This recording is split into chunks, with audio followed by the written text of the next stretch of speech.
ಕರ್ನಾಟಕ ರಾಜ್ಯ ಸರ್ಕಾರ ಮತ್ತು CM ಸಿದ್ದರಾಮಯ್ಯನವರ ಆದೇಶ ಏನಿದೆ, ಹಿಜಾಬ್ನ ನಿಷೇಧವನ್ನು ರದ್ದು ಮಾಡಿಸುವಂಥ ಒಂದು ಆರ್ಡರ್ ಏನಿದೆ, ಇದು ಮುಸ್ಲಿಂ ತುಷ್ಟೀಕರಣ, ಮತ ಬ್ಯಾಂಕ್ನ ರಾಜಕಾರಣ ಇದನ್ನು ಮಾಡುವಂಥ ಒಂದು ಪ್ರಯತ್ನ. ಮುಖ್ಯವಾಗಿ ಇಡೀ ಕರ್ನಾಟಕದಲ್ಲಿ ಯಾವುದೇ ರೀತಿಯ ಡೆವಲಪ್ಮೆಂಟ್ ಕೆಲಸ ಆಗ್ತಾ ಇಲ್ಲ, ಯಾವುದೇ ರೀತಿಯ ಒಂದು ಅಭಿವೃದ್ಧಿಯನ್ನು ನಾವು ಕಾಣ್ತಾ ಇಲ್ಲ. ಟೋಟಲ್ ಆಗಿ ಲಾ ಆ್ಯಂಡ್ ಆರ್ಡರ್ ಫೇಲಿಯರ್ ಆಗಿದೆ. ಟೋಟಲ್ ಆಗಿ ಅಡ್ಮಿನಿಸ್ಟ್ರೇಷನ್ ಏನಿದೆ ಕಂಪ್ಲೀಟ್ ಆಗಿ ಕೊಲ್ಯಾಪ್ಸ್ ಆಗಿದೆ.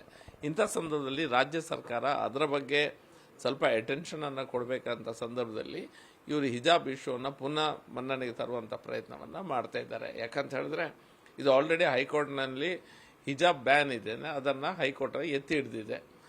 ಅದಾದ ನಂತರ ಈಗ ಅದು ಸುಪ್ರೀಂ ಕೋರ್ಟಿಗೆ ಹೋಗಿದೆ. Supreme court is handling this issue. Apex court handle ಮಾಡುತ್ತಿರುವಂಥ ಸಂದರ್ಭದಲ್ಲಿ ಕರ್ನಾಟಕ ರಾಜ್ಯ ಸರ್ಕಾರಕ್ಕೆ ಈ ರೀತಿ ಆರ್ಡರ್ನ ತರಬೇಕಾದಂಥ ಅವಶ್ಯಕತೆ ಇತ್ತಾ ಅನ್ನೋದು ನಮ್ಮ ಪ್ರಶ್ನೆ. ಮತ್ತೊಂದೆಡೆ CM ಸಿದ್ದರಾಮಯ್ಯನವರ ಕುರ್ಚಿ ಏನಿದೆ, CM ಕುರ್ಚಿ ಏನಿದೆ ಅದು ಸಹ ಅಲುಗಾಡ್ತಿದೆ.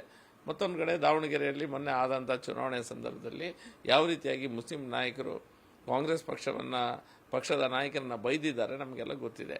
ಅದಕ್ಕೋಸ್ಕರ ಎಲ್ಲೋ ಒಂದು ಕಡೆ ಅವರನ್ನೆಲ್ಲ ಖುಷಿಪಡಿಸ್ಲಿಕ್ಕಾಗಿ ಈ ಒಂದು ಆರ್ಡ್ರನ್ನು ತಂದಿದ್ದಾರೆ. It want stand scrutiny of law. ಸುಮ್ಮನೆ ಇದನ್ನು ತಂದಿದ್ದಾರೆ. ಪುನಃ ಹಿಜಾಬ್ ಮತ್ತು ಜನಿವಾರ ಮತ್ತು ರುದ್ರಾಕ್ಷವನ್ನು ಒಂದೇ ತಕ್ಕಡಿಯಲ್ಲಿ ತೂಗುವಂಥ ಪ್ರಯತ್ನ ಮಾಡ್ತಾ ಇದ್ದಾರೆ. ಇದು ಎರಡು ಬೇರೆ ಬೇರೆ ವಿಷಯ. ಜನಿವಾರ ರುದ್ರಾಕ್ಷ ಎಲ್ಲ ನಾವು ಶರ್ಟಿನ ಒಳಗೆ ಹಾಕುವಂಥದ್ದು, ಹೊರಗೆ ಕಾಣಿಸ್ಲಿಕ್ಕೆ ಸಿಗೋದಿಲ್ಲ. ಹಿಜಾಬ್ ಅನ್ನೋದು not an essentiality for the practice of Islam ಅನ್ನುವಂಥದ್ದನ್ನು ಕರ್ನಾಟಕ ಹೈಕೋರ್ಟೇ ಹೇಳಿದೆ. ಅದೇ ರೀತಿ when it is not an essentiality for practising a religion, ನಾಳೆ ಹಿಂದೂ ಹುಡುಗಿಯರು ಎಲ್ಲ ಕೇಸರಿ ಶಾಲನ್ನು ಹಾಕೊಂಡ್ಬರ್ತಾರೆ. ಅದಕ್ಕೆ ಸಹ ಅವಕಾಶ ಮಾಡಿಕೊಡ್ಬೇಕು ಸರ್ಕಾರ. ನೀವು ಅದನ್ನು ಹಾಕ್ಲಿಕ್ಕಿಲ್ಲ, ಇದನ್ನು ಹಾಕ್ಬೋದು ಅನ್ನೋದು ಸರಿಯಲ್ಲ. ಯಾಕೆ ಮಕ್ಕಳ ಮನಸ್ಸಲ್ಲಿ ಈ ರೀತಿಯ ಪ್ರತ್ಯೇಕತೆಯ ಭಾವನೆಯನ್ನು ಸರ್ಕಾರ ಹಾಕುವಂಥ ಪ್ರಯತ್ನ ಮಾಡ್ತಾ ಇದೆ? ಮೊದಲು ವಿದ್ಯಾರ್ಥಿಗಳು ನಾವು ಪ್ರತ್ಯೇಕ, ಹಿಜಾಬ್ ಹಾಕಿದವರು ನಾವು ಪ್ರತ್ಯೇಕ, ನೀವು ಪ್ರತ್ಯೇಕ ಅನ್ನುವಂಥ ಭಾವನೆ ಬರ್ತದೆ. ಅದಾದ ನಂತರ ನಮ್ಮ ರೂಲ್ಸ್ ಆ್ಯಂಡ್ ರೆಗ್ಯುಲೇಷನ್ಸ್ ಬೇರೆ, ನಿಮಗೆ ಬೇರೆ ಕಾನೂನು ಅನ್ನುವಂಥದ್ದು ಮನಸ್ಸಲ್ಲಿ ಮೂಡಿ ಬರ್ತದೆ.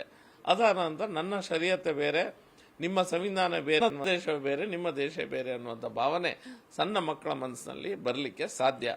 ಆ ರೀತಿಯ ವಿಷ ಬೀಜವನ್ನು ಹಾಕುವಂಥ ಪ್ರಯತ್ನ ಸರ್ಕಾರಗಳು ಮಾಡಬಾರ್ದು. ಇಡೀ ವಿಶ್ವದಲ್ಲೇ ಇರಾನ್ನಲ್ಲಿ ನೋಡಿ, ಎಲ್ಲರೂ ಸಹ ಇಡೀ ವಿಶ್ವದಲ್ಲೇ ಹಿಜಾಬ್ ಬ್ಯಾನ್ ಮಾಡಬೇಕು ಅನ್ನುವಂಥ ಹೋರಾಟ ಎಲ್ಲ ಕಡೆ ನಡೆಸ್ತಾ ಇದ್ರೆ, ನಮ್ಮ ದೇಶದಲ್ಲಿ ಇಂಥ ರಾಜ್ಯಗಳಲ್ಲಿ ನಾವು ಒಂದು ಹೆಜ್ಜೆ ಹಿಂದೆ ಬರ್ತಿದ್ದೇವೆ. ಎಲ್ಲರೂ ಸಹ ಒಂದು ಹೆಜ್ಜೆ ಮುಂದೆ, ಎರಡು ಹೆಜ್ಜೆ ಮುಂದೆ ಹೋಗುವಂಥ ಸಂದರ್ಭದಲ್ಲಿ ನಾವು ಎರಡು ಹೆಜ್ಜೆ ಹಿಂದೆ ಬರ್ತಾ ಇದ್ದೇವೆ.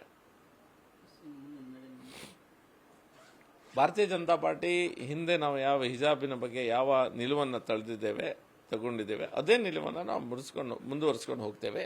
ಪ್ರತ್ಯೇಕತೆ ಅನ್ನುವಂಥ ಒಂದು ಈ ಇಶ್ಯೂ ಏನಿದೆ ಅದರಲ್ಲಿ ನಾವು ಅದನ್ನು ಖಂಡಿಸ್ತೇವೆ. ಅದು ಸರಿಯಲ್ಲ. ಮತ್ತು ನಾಳೆ ನೀವು ಹಿಜಾಬಿಗೆ ಅವಕಾಶ ಕೊಟ್ಟರೆ ಖಂಡಿತ ಎಲ್ಲರಿಗೂ ಸಹ ಸ್ಯಾಫ್ರನ್ ಶಾಲನ್ನು, ಕೇಸರಿ ಶಾಲನ್ನು ಧರಿಸಿಕೊಂಡು ಶಾಲೆ ಕಾಲೇಜಿಗೆ ಬರಲಿಕ್ಕೆ ಅವಕಾಶವನ್ನು ಮಾಡಿಕೊಡಬೇಕು. ನ್ಯೂಸ್ ಫಸ್ಟ್, ನಿರ್ಭೀತಿಯಿಂದ ನಿಮ್ಮ ಪರವಾಗಿ.